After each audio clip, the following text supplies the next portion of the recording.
ഞാൻ CPM-ൽ നിന്ന് വിട്ടതിന് ശേഷം നിരന്തരമായ ഇല്ലാക്കഥകൾ അല്ലെങ്കിൽ ആരോപണങ്ങളാണ് നിരന്തരമായി CPM-ന്റെ ജില്ലാ സെക്രട്ടറി പറഞ്ഞുകൊണ്ടിരിക്കുന്നത്. ആദ്യം പറഞ്ഞ സാമ്പത്തിക ആരോപണമാണ്, വേറെ ഒന്നും പറയാനില്ല. ഞാൻ പലവട്ടം പറഞ്ഞിട്ടുള്ളതാണ്, നിങ്ങളുടെ അടുത്തെല്ലാം പലവട്ടം പറഞ്ഞിട്ടുള്ളതാണ്. ഞാൻ 30/1 കഴിഞ്ഞ് 1-ാം തീയതി 1 മണി വരെ ഞാൻ CPM-ന് കൊള്ളാമായിരുന്നു. എന്നാൽ 1-ാം തീയതി 1 മണിക്ക് ശേഷം CPM-ന് കൊള്ളാത്ത ആളായി, ആരോപണ വിധേയനായി നിൽക്കുന്നവനായി ആരോപണങ്ങൾ ഓരോന്നായി പറഞ്ഞു തുടങ്ങി. ഞാൻ ലക്ഷങ്ങൾ കൊണ്ടുപോയി എന്ന് പറഞ്ഞു തുടങ്ങി, കോടികൾ കൊണ്ടുപോയി എന്ന് പറഞ്ഞു തുടങ്ങി. എന്നാൽ അതിൽ നിന്നെല്ലാം വ്യത്യസ്തമായതിൽ അതിനൊന്നും വ്യക്തമായ ഒരു തെളിവും ഇല്ലാത്തതിൻ്റെ ഭാഗമായി സമ്മേളനത്തിൽ ഞാൻ പിരിച്ച പൈസ കൊണ്ടുപോയി എന്നൊരു ആരോപണം വന്നു. അത് നിങ്ങളെല്ലാം റിപ്പോർട്ട് ചെയ്തതാണ്. അതുമായി ബന്ധപ്പെട്ട് കേസ് കൊടുത്തു. കേസിന് വ്യക്തമായ മറുപടി ഞാൻ ആറ്റിങ്ങൽ DSPക്ക് കൊടുത്തു. അത് അവിടെ കൊണ്ട് അവസാനിച്ചു. എന്നാൽ ഇന്നലെ ചില ചാനലുകളിൽ കൂടെ ഞാൻ അറിയാൻ കഴിഞ്ഞത്, മെനിങ്ങാന്ന് 7:30 മണിക്ക് CPM-ന്റെ നേതാക്കൾ അവിടെ ചെന്നിരുന്നു, നിർബന്ധിച്ച് മംഗലാപുരം CI കൊണ്ട് കേസെടുപ്പിക്കുകയാണ് ചെയ്തത്. CI കേസെടുക്കാനായിട്ട് തയ്യാറായില്ല. എന്നാൽ മോളിൽ നിന്ന് വലിയ സമ്മർദ്ദം വന്നതിൻ്റെ ഭാഗമായിട്ട് എന്നെ അറസ്റ്റ് ചെയ്യണം എന്നുള്ളൊരു തീരുമാനമാണ് അവരെടുത്തിട്ടുള്ളത്. ജാമ്യമില്ലാത്ത വകുപ്പും പ്രകാരമാണ് എനിക്കെതിരെ കേസെടുത്തിട്ടുള്ളത്. ഒരു ന്യായീകരണവും എനിക്ക് പറയാനായിട്ട് പറ്റില്ല. എന്താണ് ഞാൻ ചെയ്ത തെറ്റ് എന്ന്? ഞാൻ ചെയ്ത തെറ്റ് CPM-ൽ നിന്ന് മാറി ദേശീയ പാർട്ടിയായ BJP-യിൽ ചേർന്നു എന്നൊരു തെറ്റ് മാത്രമേ ചെയ്തിട്ടുള്ളൂ. അപ്പോൾ CPM-ൽ നിന്ന് പോകുന്നവരെ ഇല്ലാതാക്കുക, എന്നാൽ CPM-ലോട് വരുന്നവരെ 2 കൈ നീട്ടി സ്വീകരിച്ച് വലിയ സ്ഥാനമാനങ്ങൾ കൊടുത്ത് കൂട്ടി നിർത്തുന്ന സമീപനമാണ് CPM നടത്തിയിട്ടുള്ളത്. അതിന് ഉദാഹരണമാണ് AP അനിൽകുമാർ. ഇന്ന് കോൺഗ്രസിൽ നിന്ന് വന്ന നേതാവ്, വലിയ സ്ഥാനമാണ് കൊടുത്തിട്ടുള്ളത്. ഇന്ന് ദേവസ്വം ബോർഡ് പ്രസിഡന്റായിരിക്കുന്ന PS പ്രശാന്ത് കോൺഗ്രസിൽ നിന്ന് വന്നവരാണ്, വലിയ സ്ഥാനം കൊടുത്തിട്ടുണ്ട്. അപ്പം CPM-ലോട്ട് വന്നാൽ കൊള്ളാം, CPM-ൽ നിന്ന് പോയാൽ അവൻ കൊള്ളരുതാത്തവരായിരുന്നു. എനിക്ക് പറയാനുള്ളത്, സമ്മേളനവുമായി ബന്ധപ്പെട്ട് നിങ്ങളോട് പറയാനുള്ളത്, ഞാൻ അതിലൊരു സംഘാടക സമിതിയുണ്ട്. ആ സംഘാടക സമിതിയുടെ ചെയർമാൻ ഞാനല്ല, അതിൻ്റെ കൺവീനർ ഞാനല്ല. 1 രൂപ ഞാൻ എൻ്റെ കൈപ്പടയിലോ ഞാൻ ഒപ്പിട്ട് കൊടുത്തോ 1 രൂപ പോലും പിരിച്ചിട്ടില്ല. ഞാൻ ആദ്യം അവർ പറഞ്ഞത് 7 ലക്ഷം രൂപയാണ് പറഞ്ഞത്, പിന്നെ അത് 3 ലക്ഷം രൂപയായി. ഇപ്പോൾ 1 ലക്ഷം രൂപയെങ്കിലും കൊടുക്കണമെന്നുള്ളതാണ് അവസാനം പറഞ്ഞിട്ടുള്ള ഡിമാൻഡ്.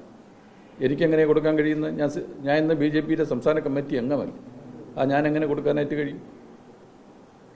അപ്പം മാനസികമായി എന്നെ തളർത്തുക, അതിലൊന്നും തളർന്നു പോണ ഒരാളല്ല മുല്ലശ്ശേരി മധു എന്ന് പറയുന്ന ഒരു രാഷ്ട്രീയ പ്രവർത്തകൻ. ഏതാണ്ട് 42 വർഷക്കാലം ജനങ്ങളിടയിൽ നിന്ന് പൊതുപ്രവർത്തനം നടത്തി വന്നിട്ടുള്ള ഒരാളാണ് ഞാൻ. അതുകൊണ്ടാണ് CPM-ൽ നിന്ന് പലരും എന്നെ ഏരിയ സെക്രട്ടറിമാർ എന്നെ ബന്ധപ്പെടുന്നുണ്ട്, ജില്ലാ കമ്മിറ്റി അംഗങ്ങൾ എന്നെ ബന്ധപ്പെടുന്നുണ്ട്. പക്ഷെ അവരെല്ലാം ഒരു ചട്ടക്കൂട്ടിനകത്ത് നിൽക്കുകയാണ്, ഈ ഭരണത്തിൻ്റെ തണലിൽ നിൽക്കുകയാണ്. ഞാൻ നേരത്തെ പറഞ്ഞിട്ടുള്ള അവരെല്ലാം ഇല്ലായ്മ ചെയ്യും എന്നാണ് അവരെല്ലാം ധരിച്ചു വച്ചിരിക്കുന്നത്. അതാണ് എന്നിലും കണ്ടുകൊണ്ടിരിക്കുന്നത്. ഇല്ലാ കഥകൾ പറഞ്ഞ് കേസെടുക്കുക. നിങ്ങൾക്കറിയാം, സമ്മേളനവുമായി ബന്ധപ്പെട്ട് വന്നിട്ടുള്ള ആരോപണങ്ങൾ നിങ്ങളെല്ലാം റിപ്പോർട്ട് ചെയ്തിട്ടുള്ളവരാണ്. ഞാൻ പെട്ടിയും കൊണ്ടുപോയി എന്നാണ് പറയുന്നത്. ഈ ജോയിക്ക് മുമ്പ് പാർട്ടിയിൽ വന്ന ആളാണ് ഞാൻ. ജോയ് ജില്ലാ സെക്രട്ടറി ആയിട്ട് വന്നിട്ട് ഇപ്പോൾ ഏതാണ്ട് 1 വർഷമേ ആയിട്ടുള്ളൂ. എന്തിനാണ് ഞാൻ പെട്ടിയും കൊണ്ടുപോകുന്നത്? 8 കൊല്ലം ഞാൻ പാർട്ടി ലോക്കൽ കമ്മിറ്റി സെക്രട്ടറി ആയിരുന്നു, അപ്പോൾ ഒരു പെട്ടിയും കൊടുത്തില്ല. 6 കൊല്ലം ഞാൻ പാർട്ടി ഏരിയ സെക്രട്ടറിയായി, ഒരു പെട്ടിയും കൊടുത്തില്ല. അപ്പോൾ പെട്ടി കൊടുക്കണമെങ്കിൽ ജോയിക്ക് മുമ്പുള്ള നേതാക്കൾക്ക് പെട്ടി കൊടുക്കേണ്ടിയിരുന്നു. അവർക്ക് കൊടുത്തുവല്ലോ എന്ന് എനിക്കറിയാൻ വയ്യ. പിന്നെ സാമ്പത്തിക ആരോപണം ഒരു ഏരിയ സെക്രട്ടറിക്ക് എത്ര രൂപ കിട്ടുമെന്ന് എനിക്ക് അറിയാൻ കഴിയുന്നില്ല. ഒരു ഏരിയ സെക്രട്ടറിക്ക് ഇത്ര രൂപ കിട്ടുമെങ്കിൽ, ഇത്രയും ഭീമമായ തുക കിട്ടുമെങ്കിൽ, ഇന്ന് ജില്ലാ സെക്രട്ടറിയായ ജോയിക്ക് എന്തുമാത്രം പൈസ കിട്ടും? അപ്പം ആ അനുഭവമായിരിക്കാം അദ്ദേഹം പറയുന്നത്. എനിക്ക് സാമ്പത്തികമായ ഒരുപാട് പൈസ ഞാൻ ഉണ്ടാക്കുന്നു. ഞാൻ ഒരു ഏരിയ സെക്രട്ടറി മാത്രമേ ആവുന്നു.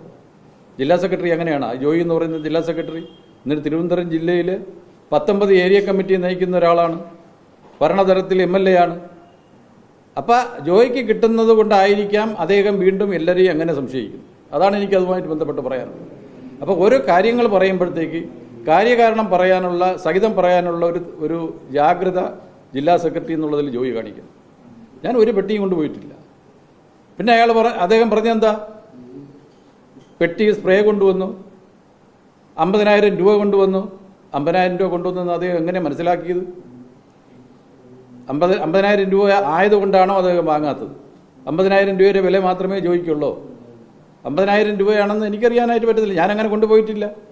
അപ്പോൾ ജോയി പറഞ്ഞതാണ്, സമ്മേളനത്തിൽ പറഞ്ഞാണ്, നിങ്ങൾ റിപ്പോർട്ട് ചെയ്തതാണ്.